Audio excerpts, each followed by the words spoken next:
Hey friends, Ash here with Gents. Hope you're doing really well. Today we're taking a look at this bad boy right here.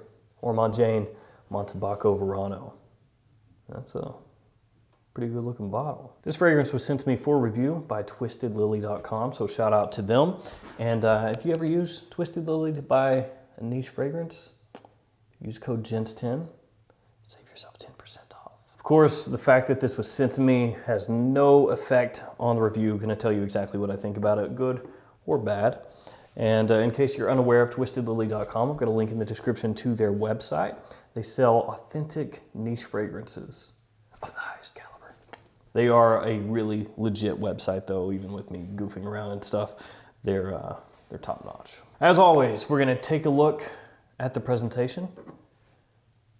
Here it is, but we're gonna take a closer look at it. I'm gonna break the fragrance down, let you know what I think about it, all that good stuff, so let's go.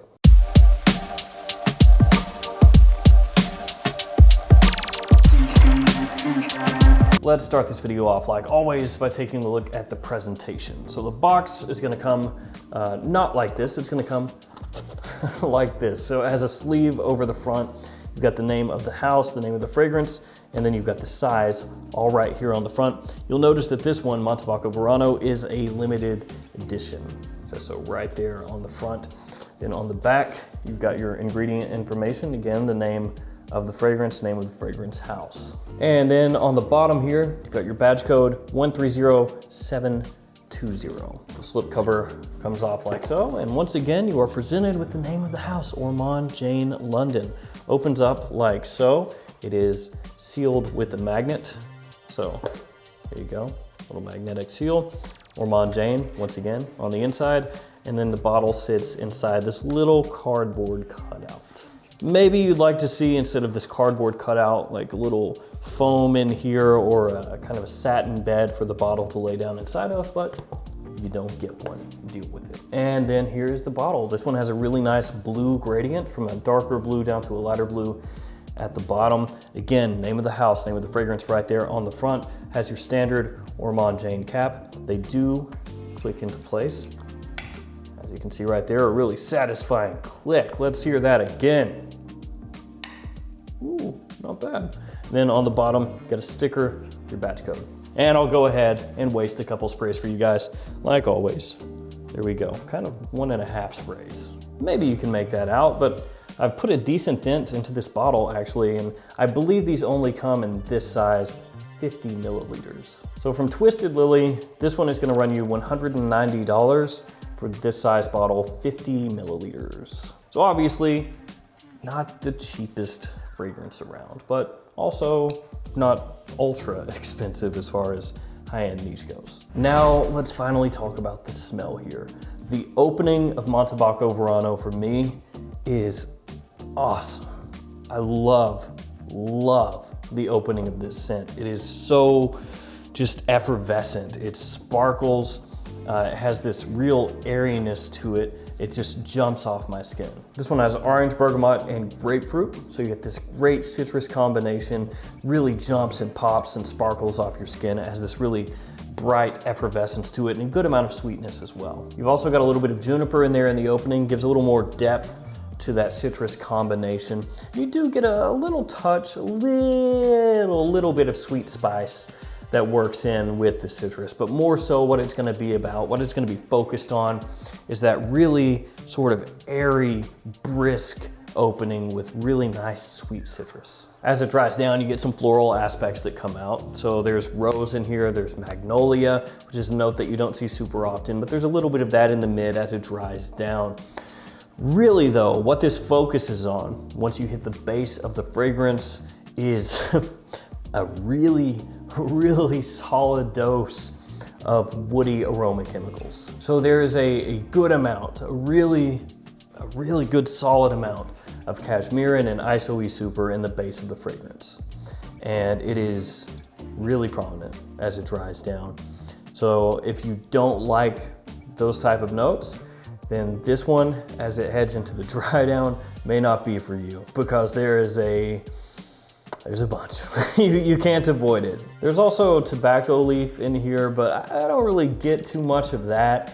And there's a suede note as well, but that suede kind of melds and fuses with the ISOE Super and the Cashmerean once you hit the dry down. So really, this blue coloration of the bottle makes total sense. This is basically a niche blue fragrance in the sense that it has a ton of versatility where people are going to just absolutely love it in pretty much any situation. It has that mass appeal in spades. It's very hard to dislike the fragrance. There's also a little bit of sweetness when you do hit that dry down. You know, there's a little Tonka in there, a little touch, giving you a little boost. It's not just ISOE Super, it's not just Cashmerean. There's also ambergris in the base, which is more than likely ambroxan. So you kind of have that holy trifecta of aroma chemicals. Cashmerean, ISOE Super, ambroxan, all smashed together and put inside this beautiful bottle here. Now I know that may sound like I'm busting on this and I'm making fun of it. I'm not.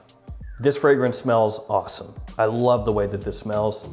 This one for me has usability up there with fragrances like Raja Parfum Elysium. And this does not smell like Elysium. It doesn't, so don't take it that way. I'm not saying that this smells similar to that.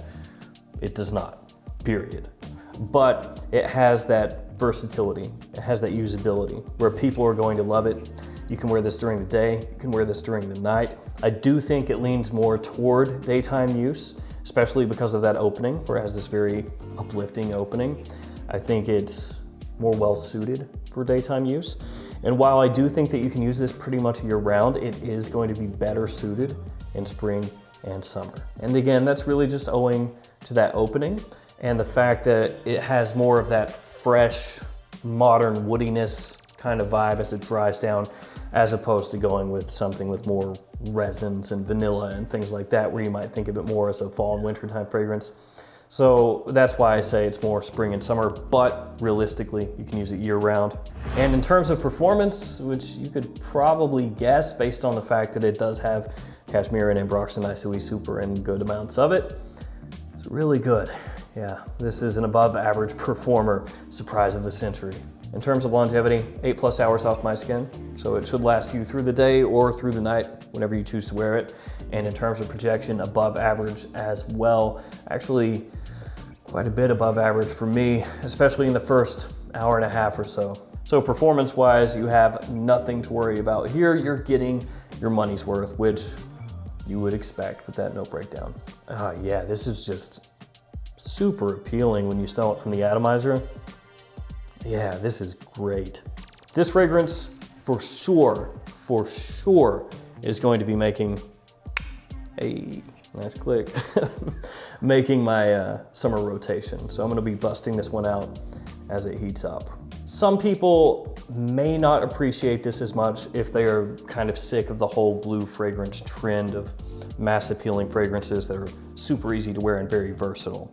So some people out there won't want to wear this for that reason. For me, I think it smells fantastic. I love the way it smells, it boosts my confidence, and I know that everybody around me is going to very much enjoy what I have on when I'm wearing that one. For me, 4.5 blue fragrance bottles out of 5. I technically got this fragrance in 2020, and this would be one of my favorite pickups of the year. So Ormonde Jayne Montabaco Verano, really solid. It is a limited edition, so technically it won't be out forever, though we could probably say that about almost all fragrances. I do think though, if you're looking for a high-end niche blue style fragrance, just maximum versatility, complement factor, all that stuff, check this one out. Not many people have talked about this. It's a little bit overlooked, and it is really good. If you smelled that one, let me know what you think about it in the comments below, or if you've smelled the original, since this is a flanker, let me know what you think about that one. As always, thanks for hanging out with me today. Thanks for all your support. Stay safe out there, and I will see you tomorrow with another fragrance video. See you guys later.